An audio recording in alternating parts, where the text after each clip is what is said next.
ఎంతకు తెగిస్తుర్రా నాయన మనుషులు.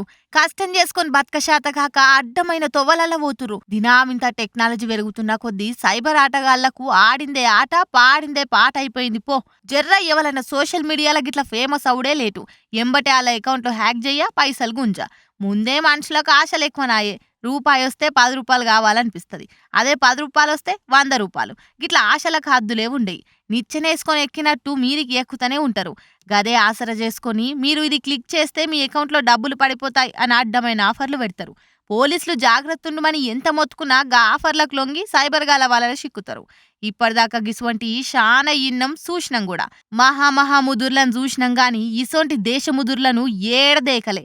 మరి వీళ్ళు ఎక్కడ జాదుగాల్లో ఏం పాడో సీదా governor Tamilisai madam Twitter account నే హ్యాక్ చేసిరట.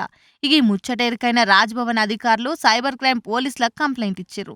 ఇక పోలీసులు సైబర్ గాళ్ళను దోలాడే పనిలో పడ్డరు. కానీ ఇలా ధైర్యంకు తారీఫ్ చేయాలనుల్లా దొరుకుతామని తెలిసి కూడా గవర్నర్ మేడం అకౌంట్ ని హ్యాక్ చేసిరంటే దునియా ఏ తీర్లా తయారైతుందో అర్థం చేసుకోవచ్చు. ఆడెవడో గాని దొరికితే మాత్రం ఉంటది నా సామి రంగా అనుకుంటా కామెంట్లు చేస్తుర్రు నెటిజన్లు.